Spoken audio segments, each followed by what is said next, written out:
1755 matches, 516 goals and 224 assists. These aren't just numbers, they are the legacy of Real Madrid's BBC, Benzema, Bale and Cristiano Ronaldo. A trio that didn't just play football, they redefined it. Over 3 years they tore through defenses, shattered records and won 12 trophies including 3 consecutive Champions League titles. But how good were they really?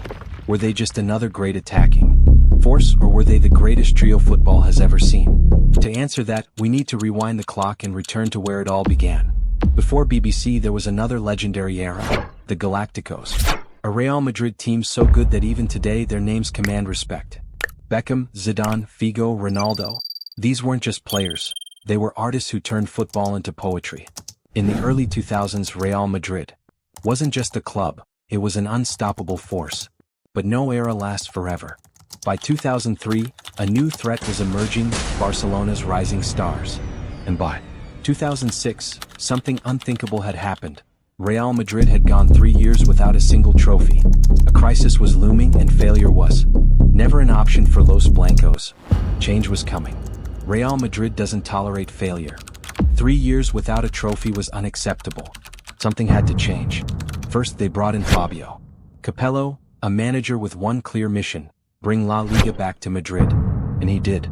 But his defensive, pragmatic style left fans craving the beautiful attacking football of the Galacticos.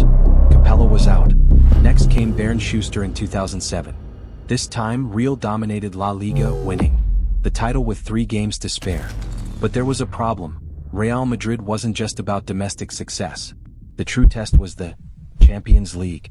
And when Schuster's team fell to Roma in the round of 16, his fate was sealed.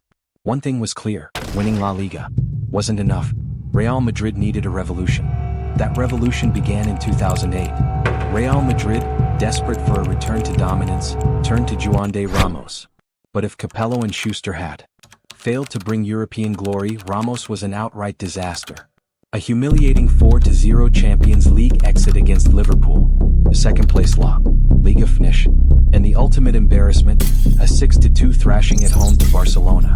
This wasn't just failure, it was a crisis. Real Madrid had hit rock bottom. But as history shows, when Madrid falls, they rise even stronger. It was time for a new era, a new vision, and it all started with one man, Florentino Perez. The mastermind behind the FRST Galacticos was back. And this time he had even bigger plans. Florentino Perez wasn't a man who did things halfway. If Real Madrid was going to return to dominance, they needed a superstar, a player who could change the course of football history. And so, in the summer of 2009, he made his move. For a record-breaking £80 million, he brought in Cristiano Ronaldo, the reigning Ballon d'Or winner, the pride of Manchester United. The world was stunned. But Perez wasn't done.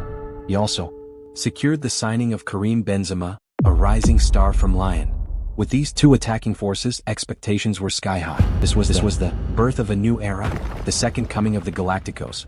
But could they deliver? The season ahead would be their FRST true test. The world was watching. Cristiano Ronaldo arrived at Real Madrid with the weight of expectation on his shoulders, and he did not disappoint. He made history, scoring in each of his FRST4 La Liga matches, the Real Madrid player ever to do so. In the Champions League he netted braces in both of his FRST2 games. By the end of his debut season, Ronaldo had scored 33 goals and provided 10 assists in just 35 games. Meanwhile, Benzema struggled. He found himself overshadowed by Gonzalo Higuain, managing just 9 goals all season. The pressure was mounting. And then disaster struck. Real Madrid crashed out of the Champions League against Lyon, Benzema's former club. Was this new Galacticos project already doomed to fail? Doubts began to creep in. Real Madrid had invested heavily, but the results weren't there. Despite Ronaldo's brilliance, they finished the season trophyless. Benzema, expected to be the club's next great striker, was struggling to FND his place. And to make matters worse, a shocking 4-0 loss to second division side AD Alcorcón in the Copa del Rey left fans outraged. Had Real Madrid wasted their money? Were they chasing past glory with no clear direction? But Florentino Perez wasn't worried. He knew these players were special. They just needed the right leader. A man who could instill discipline, structure, and a winning mentality. And in 2010, Real Madrid found their answer. the special one. Jose Mourinho had arrived. Jose Mourinho, a man with a reputation for winning. A man who had conquered Europe with Porto, dominated England with Chelsea, and humiliated Barcelona by winning the treble with Inter Milan. Real Madrid needed a leader who could match their ambition, and Mourinho was that man. His mission: end Barcelona's dominance and restore Real Madrid to the top of world football. But he needed more firepower. Enter Mesut Ozil and Angel Di Maria, two world-class playmakers to support Ronaldo and Benzema. Mourinho wasted no time. In his FRST season he helped Benzema FND his confidence, leading to a 26-goal season. Ronaldo? He was simply unstoppable, scoring an unreal 53 goals in all competitions. Real Madrid was on the rise. But their true test was yet to come. Mourinho's FRST season didn't bring the league title or the Champions League, but it did something even more important. It proved that Real Madrid could compete with Barcelona again. The deafening moment? A hard-fought Copa del Rey finale against their biggest rivals. In extra time, Angel Di Maria sent in a perfect cross, and there was Ronaldo soaring above everyone, smashing a header into the net. Goal. Title secured. Real Madrid had their FRST trophy in 3 years, and more importantly they had belief. The next season they took it a step further. Mourinho led Real Madrid to a record-breaking 100-point La Liga season, finale dethroning Barcelona. The special one had delivered. But the ultimate goal, the Champions League, was still out of reach. Despite Mourinho's success in La Liga, Real Madrid still couldn't conquer Europe. In the Champions League they kept falling short, unable to break through the finale barrier. After another disappointing exit in 2013, the club decided it was time for a change. Mourinho left, and in his place came a new leader, the cool, composed and tactical mastermind Carlo Ancelotti. With him came a key signing that would complete Real Madrid's attack, a player with blistering pace, deadly finishing and an eye for the spectacular. From Tottenham Hotspur arrived Gareth Bale, the missing piece. With Bale joining Ronaldo and Benzema, the world's most feared attacking trio was finale complete. The BBC era had officially begun. But could they bring Real Madrid back to European glory? The pressure was immense. Real Madrid hadn't won a Champions League title in over a decade, and their biggest rivals, Barcelona, were at the peak of their powers. But with Bale, Benzema and Cristiano leading the line, Real had an attack that could take on anyone. The start wasn't perfect. Injuries kept Bale sidelined and the trio took time to FND their rhythm. But when they clicked, they were unstoppable. In La Liga they smashed teams apart with 5-0 and 6-0 victories. And in the Champions League, they annihilated. It was about dominating. But one question remained: could they deliver on the biggest stage of all? Could BBC bring home La Decima? La Decima, the dream that haunted every Real Madrid fan for over a decade. 9 Champions League titles, but the elusive 10th remained just out of reach. Now, with the BBC in full force, the moment of truth had arrived.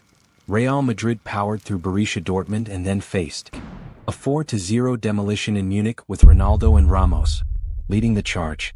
Real Madrid was heading to the finale. The opponent? Their city rivals, Atletico Madrid. The stage was set for an all-Madrid battle. But for 90 minutes things went horribly wrong. The scoreboard still read 1-0 to Atletico Madrid. Real Madrid fans stood in stunned silence. Was this really how it would end? The dream of La Decima, slipping away once again? Then in the 93rd minute, a corner was swung into the box. Not Bale. Not Ronaldo. Not Benzema. Sergio Ramos. He rose above everyone and powered a header into the net. Goal. The stadium erupted. Real Madrid was still alive. Extra time began and now Atletico were exhausted. Bale was there. He leaped and nodded the ball home. 2-1. Marcelo added a third. And finally, Ronaldo stepped up and smashed in a penalty. 4-1. Real Madrid had done it. La Decima was theirs. History had been made. Real Madrid, after 12 long years, had finally conquered Europe again. La Decima was more than just a trophy. It was redemption. When it mattered most. But this wasn't the end. No, this was just the beginning. With their confidence at an all-time high, a rivalry unlike anything football had ever seen was about to unfold. BBC had proven they could win, but now they had to defend their throne. The battle for football's greatest trio had begun. The world was now watching. BBC versus MSN. 2 unstoppable trios, 2 footballing giants, and only one could reign supreme. while Barcelona's front three were setting records. Real Madrid had one thing their rivals didn't: Champions League dominance. With Zidane now at the helm, BBC continued their reign, proving their greatness on the biggest stage. In 2016 they won La Undécima. In 2017 they did the unthinkable, becoming the FRST team to win back-to-back Champions League titles. And in 2018 they made it 3 in a row. Bale's legendary kick in the final was the perfect way to end an era. The BBC had done it all. And though time would eventually separate them, their legacy would remain untouched. The greatest trio in football history: Benzema, Bale, Cristiano. 3 names that defined an era. 3 players who didn't just play football in the test of time.